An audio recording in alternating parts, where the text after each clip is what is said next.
I'm Shauna, and I stand here today proud to be a human being who wants to fight for our rights. I'm proud to be a woman, I'm proud to be a mother, and I'm proud to be a midwife. But I am not proud of what our health service has become. I am not proud of what our maternity services have become. I am not proud that some women still in this day think that abortion is their only answer. No! I am not proud that babies are still being attacked in the womb through vaccination of mothers during pregnancy.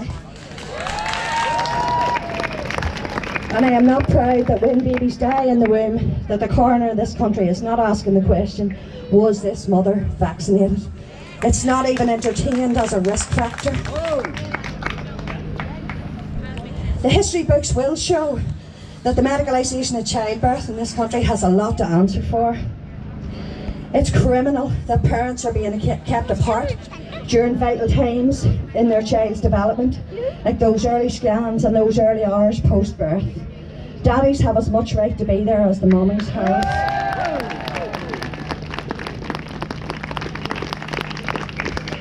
The history books will also show that our children continue to be infected year on year through vaccinations, despite the rise in autoimmune diseases and things such as autism, with no questions asked. No one's allowed to ask the questions.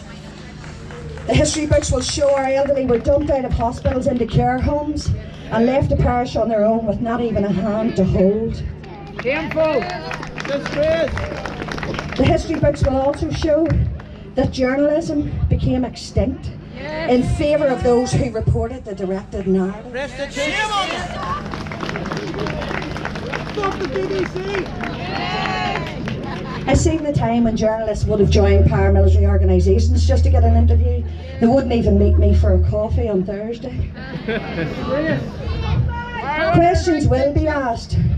Why we were locked down after the declassification of HCID or COVID-19 on the 19th of March this year. It was taken from a high consequence infectious disease and declassified, and we were locked down 4 days later. Questions will also be asked. Why were so many academics, healthcare professionals, doctors, virologists, biologists ignored in favour of a selected few scientific advisors?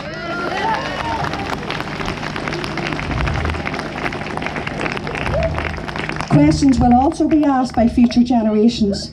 Why were PCR tests used to dictate the direction of the response to COVID-19, despite the inventors' protestations that this was not a diagnostic tool?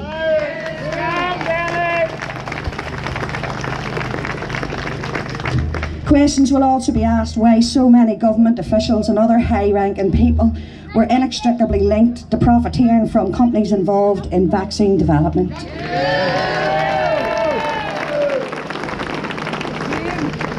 The question will also be asked why there was no public debate.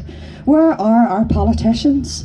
Nobody's allowed to ask them a question, and not one of them is challenging the narrative on this, despite the massive impact it's having on our lives.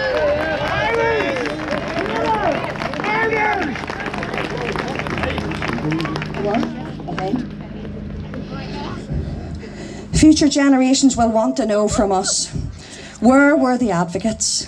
Where were the people defending the babies, the teenagers that have been demonised in the Holy Lands, the elderly, the elderly that have been left to die alone, wondering where their families are? Future generations will ask, where were the people who stood to defend the defenceless? Who spoke up for the voiceless? Future generations will want to know, where was God in the middle of all this? Did people forget? Absolutely. Where was our spirituality? All of us here today know where we stand, and I personally know that I am very glad to stand on this side of history, and I will continue to stand to fight for what I believe